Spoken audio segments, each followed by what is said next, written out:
बिस्मिल्लाहिर्रहमानिर्रहीम। अस्सलाम वालेकुम नाज़रीन, मैं हूं MSJ और मेरे साथ मौजूद हैं USA से महबूब साहब। सर कैसे हैं आप? ठीक हैं अल्लाह का शुक्र। आप बताएं कैसे हैं सर? सर? अल्लाह का बड़ा करम, बड़ा आसान। सर बताएं पीर हालात को कैसे देखते हैं? ईरान में एक एक्सीडेंट हुआ, ईरान के सदर और उनके वजीर खारजा कुछ और साथी भी हेलीकॉप्टर में क्रैश हुए। पाकिस्तान में चौधरी परवेज इलाही साहब बाहर आ गए हैं, हमाद अजहर साहब भी स्क्रीन मंजर पे नजर आ रहे हैं। कहीं डील हो रही है, खान साहब को कहीं से रिलीफ मिल रहा है। कैसे देखते हैं तमाम दुनिया के हालात को? सर जी, बात ऐसे है कि ईरान के सदर के साथ जो वाकया हुआ है उसमें मैंने प्लानिटरी पोजीशन देखी थी। तो उस वक्त के जो प्लैनेट थे ना वो इस तरह के अलाइन हुए हुए थे कि उसमें ऐसे कोई वाकयात का इंसिडेंट बन रहा था। और ये जिस वक्त हम रिकॉर्डिंग कर रहे हैं उस वक्त से लेके 26 तारीख तक ऐसे लगते हैं कि ऐसे एक और वाकया हो सकता है। आई होप कि मैं गलत हूँ इस दफ़ा, क्योंकि ये कोई अच्छी बात नहीं है कि कुछ आप बुरा प्रेडिक्ट करें। लेकिन मुझे ऐसा लगता है 26-27 तारीख तक आपको कुछ दुनिया में ऐसी न्यूज़ मिलेगी जिससे फिर दुनिया को एक सदमा या झटका मिलने का बहुत चांस है, बहुत उम्मीद है कि एक ऐसा वापस से कोई वाकया रोनुमा हो सकता है। अब अगर आप देखें तो उस तारीख को तो उसमें 19 तारीख थी, और अगर आप 19 तारीख को डिवाइड करते हैं तो उसमें 1 और 9 आते हैं। 1 जो होता है वो सन को रिप्रेजेंट करता है, जबकि 9 मार्स को रिप्रेजेंट करता है। ये दोनों ही प्लैनेट फायरी प्लैनेट है, जबकि मार्स के साथ उस दिन राहु का फुल कंजंक्शन हुआ हुआ था। तो ये मार्स राहु के कंजंक्शन के ऊपर फ्यूल डाला था सन ने, तो ये इंसिडेंट हैपन हुआ। अगर आप इसको और डिटेल में जाने तो मुझे ऐसा लगता है कि ये कोई टेक्निकल खराबी नहीं थी, ये कोई साजिश थी।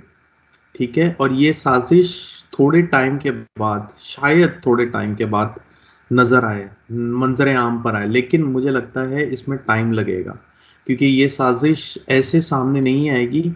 ये किसी एक ब्लेम के तरीके में, या हो सकता है ईरान किसी के ऊपर ब्लेम करके एक वार लाइक सिचुएशन में चला जाए किसी के भी अगेंस्ट में। तो ये डेफिनेटली एक नई वार शुरू होने वाली है, एक नई जंग शुरू होने वाली है। ईरान इसके ऊपर बहुत स्ट्रिक्ट इंस्टेंस लेगा, ये आप देखेंगे आने वाले जुलाई अगस्त में। अब अगर हम बात करें दुनिया के हालात में, तो दुनिया के हालात में जुलाई अगस्त में ही ऐसे हालात होंगे कि दुनिया एक तरफ से जंग में उलझ जाएगी और दूसरी तरफ से कुदरती आफात बहुत ज़्यादा नज़र आएंगे आपको, जैसे सैलाब, जलजले, और इसके अलावा वायरसेस वायरसेस में डेंगू वायरस हो सकता है, और हो सकता है कोविड भी आए, लेकिन कोविड का कम चांसेस हैं। दूसरे वायरसेस बहुत ज़्यादा नज़र आएंगे। अब अगर आ जाए जी, अगर अब आ जाए हम हमारी पाकिस्तान की हुकूमत पे, तो पाकिस्तान की हुकूमत को भी ऐसे ही कुछ हालात देखने पड़ेंगे जिसमें पाकिस्तान की हुकूमत दुनिया के अलावा अपने अपने मुल्क को नहीं संभाल पाएगी, स्पेशली इन हालात की वजह से। जिस तरह बारिशें बहुत ज़्यादा होंगी, अभी ये जो गर्मी की एक लहर चल रही है, ये जून की 15 तारीख के बाद से बेहतर होगी। बेहतर इन सेंस ये नहीं कि गर्मी के बाद फौरन मौसम बहार में चला जाएगा, ऐसा नहीं होगा, लेकिन जो गर्मी की बहुत ज़्यादा शिद्दत है ना, इसमें आपको बहुत कमी दिखेगी। बहुत कमी से मुराद ये है कि एक नॉर्मल गर्मी, क्योंकि ये मौसम ही गर्मियों का है, तो गर्म तो रहेगा, लेकिन इस तरह की गर्मी होगी कि बर्दाश्त के अंदर आ जाएगी। अब तो बर्दाश्त से बाहर हुआ हुआ है और लोड शेडिंग भी चल रही है। तो ये चीज़ों में 15 जून के बाद से बेहतरी दिख रही है मुझे। सर जिस तरह अभी आपने बात की है कि कोई नई वायरस, कोई नई चीज आ रही है। आप USA में होते हैं, USA में कार्टून बड़े मशहूर है, सैमसन कार्टून है। हम्म। उनकी मैं नई पेशन गोई सुन रहा था कि 2024 में कोई आसमान में, सूरज में शमसी तूफान बर्पा हो रहा है, कोई ब्लैक होल बन रहा है, दुनिया में जी जी। कम्युनिकेशन जो सिस्टम है ये बैठ जाएगा। किस हद तक उस कार्टून को अमेरिका में पसंद किया जाता है? उसकी पेशन गोइयां हमेशा सच साबित हुई हैं, जिस तरह भी हुई हैं, जो भी उन्होंने की है। आप उसको किस तरह जी। प्रोटेक्ट करते असल में शहजाद साहब, बात ये है कि जो मैंने देखा है ना, सैमसंग की जितनी भी कार्टून बने हैं, मैंने ऑनेस्टली देखा नहीं है। मैंने सुना ज़रूर है इस बारे में, और इनकी वाकई प्रिडिक्शन बहुत एक्यूरेट होती है। और कुछ लोग तो ऐसे भी बोलते हैं कि ये एक्चुअली प्री प्लान होता है, मतलब ये एक तरह से प्लान कर लेते हैं और ये वैसा करते हैं। तो एज अ फैक्ट ऐसा महसूस होता है कि ये एक इनकी प्रिडिक्शन थी, बट इन एक्चुअली मुझे ऐसा लगता है कि ये, या मैं कह सकता हूँ कि ये एक प्री प्लान सिस्टम होता है इनका, जो मैंने सुना है उसके हिसाब से मैं कह रहा हूँ। लेकिन एक बात जरूर है कि मुझे ऐसा लगता है कि दुनिया में कुछ ऐसे इंस्टेंस होंगे कि कनेक्टिविटी में फिर इश्यू आएगा। जैसे दुनिया कोरोना में एकदम से डिस्कनेक्ट हो गई थी ना वर्ल्ड से, एक दूसरे के साथ कनेक्शन में प्रॉब्लम हो रही थी। इंटरनेट वाइज नहीं बोल रहा हूँ मैं वैसे ही बोल रहा हूँ कि लोग एक दूसरे के पास नहीं जा सकते थे, एक दूसरे से नहीं मिल सकते। इस दफा जो कनेक्शन का इश्यू आएगा वो इंटरनेट से रिलेटेड होगा। तो कनेक्टिविटी का इश्यू मुझे दिख रहा है, स्पेशली जुलाई अगस्त में। ऐसे आपको टाइम मिलेंगे जब इंटरनेट एकदम से गायब हो जाएगा, या ऐसा होगा कि आपकी कॉरेस्पॉन्डेंस किसी तरह डिले होना शुरू हो जाएगी। डिले में कह सकते हैं, बिल्कुल डिस्कनेक्ट नहीं कह सकते, डिले जरूर होगी। तो जिस तरह आप ये कह रहे हैं तो फिर थोड़ा सा मतलब ये है कि हम दुनिया किसी नई बीमारी या नई किसी चीज की तरफ जा रही है, जैसे कोरोना वायरस में हुआ था, कुछ अरसे के लिए हम एक दूसरे से डिस्कनेक्ट हुए थे और फिर जी हम उसी तरफ जा रहे हैं, कुछ अरसे के लिए हम फिर एक दूसरे से डिस्कनेक्ट होने जा रहे हैं। नहीं, मुझे ऐसा नहीं लगता कि कोरोना वायरस जैसे हालात होंगे, ऐसा कुछ भी नहीं होगा। लेकिन इस दफा टेक्नोलॉजी से हम डिस्कनेक्ट होंगे। आप मेरी बात समझ रहे हैं? जिस तरह मैं आपसे इस वक्त बात कर रहा हूँ, मुझे इस तरह आपको रीच करने में बहुत प्रॉब्लम होगी। मतलब मैं इजी आपसे जैसे तरह मैं बात कर रहा हूँ इतना नहीं होगा। मतलब एक डिले हो जाएगा, जैसे कभी फाइबर ऑप्टिक्स डिस्कनेक्ट हो जाती है पानी में। मुझे ऐसा लगता है इसी तरह के कुछ हालात होंगे कि फाइबर ऑप्टिक्स का डिस्कनेक्शन हो जाएंगे, जैसे समंदर में, खास तौर पे पानी में ऐसा कुछ वाकया होगा रौनुमा, जिसकी वजह से कि डिस्कनेक्शन आएगा। तो स्टार्टिंग में आपने बात की थी 26 और 27 को कुछ बड़ा होने वाला है, ईरान जैसा इंसिडेंट दोबारा होने जा रहा है। दुनिया के किस खित्ते में आप ये इंसिडेंट होता हुआ देख रहे हैं? सर मुझे ऐसा लगता है यूरोप, और यूरोप से सेंट्रल एशिया के बीच में ही कुछ ऐसे हालात बनेंगे वापस से। यूरोप और सेंट्रल एशिया के बीच में ऐसा कोई प्रॉब्लम वापस से होगा। आई होप कि मैं गलत हूँ, लेकिन मुझे ऐसा लगता है कि ये 26-27 से पहले पहले कुछ एक नया वाकया रहनुमा हो सकता है, और किसी बड़े लीडर की डेथ भी हो सकती है। अभी भी चांसेस हैं। अल्लाह खैर करे, अल्लाह सबको जिंदगी दे। जी, किसी बड़े लीडर बिल्कुल की, बिल्कुल। आप किसी बड़े लीडर की डेथ की बात करें, अल्लाह खैर करे। आगे हम्म, जो किस्मत काल है वो तो अल्लाह बेहतर जानता है, गायब का इल्म अल्लाह के पास बिल्कुल है। हमारा ये बिल्कुल। किताबी इल्म है, हमारा अंदाजा है।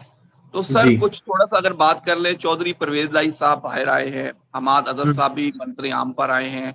उन्होंने कहा, खान साहब ने कहा है कि आप मंत्री आम पर आ जाए। इमराज सईद साहब भी बहुत जल्द उन्होंने कहा आएंगे, और जो बाकी हम्म। रहनुमा छुपे हुए हैं वो भी आ रहे हैं।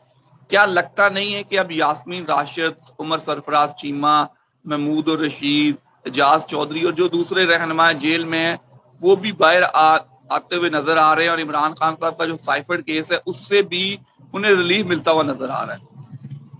शहजाद साहब, बात यह है कि ये टाइम बड़ा क्रिटिकल है। इस टाइम पे मेरे ख्याल से पीटीआई को कोई एक्शन नहीं लेना चाहिए। जबकि मैंने एक दफ़ा आपको पहले भी बताया था वीलॉग में कि 23 से लेके 26 के बीच में खान साहब के साथ कुछ एक ऐसी हालात हो सकते हैं कि वो कुछ बहुत एग्रेसिव एक्शन लेंगे। तो मेरा तो बिल्कुल भी ये सजेशन नहीं है कि खान साहब को इस टाइम पे, स्पेशली ये 7 4 5 दिन, ऐसे कोई एक्शन लें या कोई ऐसी स्ट्रेटेजी बनाएं जिसके जब वजह से इनके ऊपर बैकफायर हो जाए। मेरे ख्याल से ये लोग सब आहिस्ता आहिस्ता करके बाहर आएंगे, खान साहब के केसेस से वो बरी भी होंगे। लेकिन ये वो टाइम नहीं है जिसमें आप कोई एक्शन लें। इस टाइम पे जो एक्शन होगा उसका रिएक्शन हो जाएगा। ये वो टाइम है जिसमें एक्शन पे रिएक्शन होगा ही होगा। और आप देखेंगे कि ये 2 4 दिनों में खान साहब के बारे में बहुत ज्यादा न्यूज आएंगे। एक तरफ उनको रिहाई मिल रही होगी, दूसरी तरफ उनके खिलाफ कोई नए केस जमा हो रहे होंगे। तो ये टाइम मेरे ख्याल से अच्छा टाइम नहीं है कोई भी एक्शन लेने के लिए। आपको इस टाइम में बहुत सारे एक्सीडेंट्स भी नजर आएंगे। नॉर्मल लोगों के एक्सीडेंट्स बहुत ज़्यादा होंगे। तो मेरी एक रिक्वेस्ट है सबसे कि अगर आप ड्राइव कर रहे हैं या किसी भी सफ़र पे जा रहे हैं, तो आप बहुत केयरफुल होकर ड्राइव करें या सफ़र पे जाएं, क्योंकि इस टाइम पे बहुत ज़्यादा एक्सीडेंट्स होने का चांस है। अब अगर खान साहब की लाइफ में आते हैं तो इसी तरह उनके भी जायचे में इसी तरह के हालात हैं कि वो एग्रेशन में आके कोई गलत स्टेप उठाएंगे। तो उनको चाहिए कि ये चीज़ को अभी 3 जून तक पोस्टपोन करें, उसके बाद इसके ऊपर एक्शन लें। अगर उन्होंने अभी एक्शन लिया, डेफिनेटली वो एक नए प्रॉब्लम में आ जाएंगे। और जहां तक ये आपके दूसरे नुमाइंदों की बात रही, जो भी उनके वर्कर्स हैं या जो उनके कोलीग्स हैं, जो अभी मंजरे आम पर आ रहे हैं वो आएंगे, लेकिन वो वही वाली बात है कि जो हम देखना चाह रहे हैं वो अभी नहीं दिखेगा। मतलब वो एक्शन तो करते हुए दिखेंगे, लेकिन उसका जो रिजल्ट है ना उसको आने में अभी टाइम है। सर जिस तरह आप बात कर रहे हैं एक्शन रिएक्शन होगा, तो 9 मई वाला वाकया ना हो जाए जिस तरह एक्शन से रिएक्शन हुआ। तो बात करूंगा थोड़ी सी कल के सबसे बड़े हरीफ, आज के दोस्त बनने जा रहे हैं, बहुत करीब आ रहे हैं, मौलाना फजलुर रहमान साहब और पीटीआई। कैसे देखते हैं इन दोनों को? सियासत में तो पाकिस्तान में कुछ भी मुमकिन है, बहुत बड़े हरीफ थे, आजकल आमने सामने बहुत मोहब्बतें एक दूसरे से बढ़ रही हैं। किस तरह देखते हैं आगे? ये मुझे तो ना वन साइड लव स्टोरी दिख रही है, ऑनेस्टली स्पीकिंग। मुझे ऐसा लगता नहीं है कि खान साहब कुछ ज़्यादा इंटरेस्ट दिखाएंगे इनके साथ।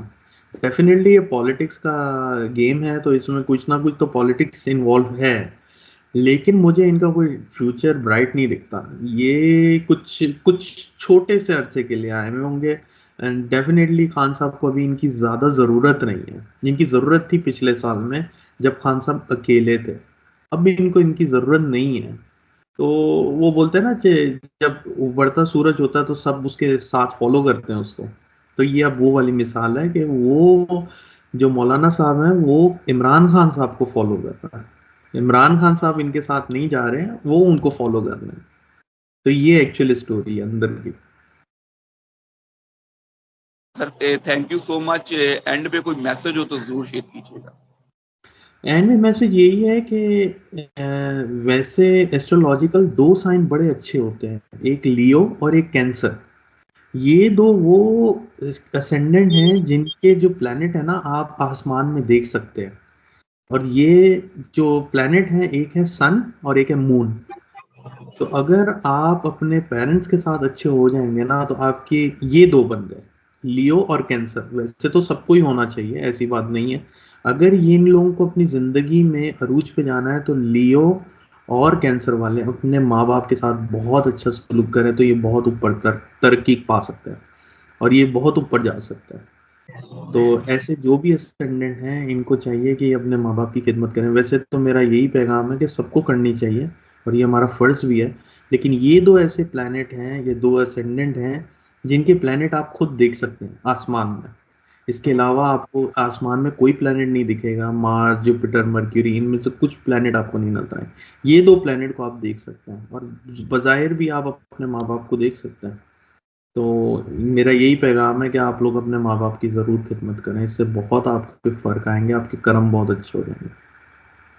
Sir thank you so much. मुझे और महबूब साहब को दीजिए इजाजत, इंशाल्लाह हम फिर इनसे गाहे बगाए रहनुमाई लेते रहेंगे। Sir thank you so much.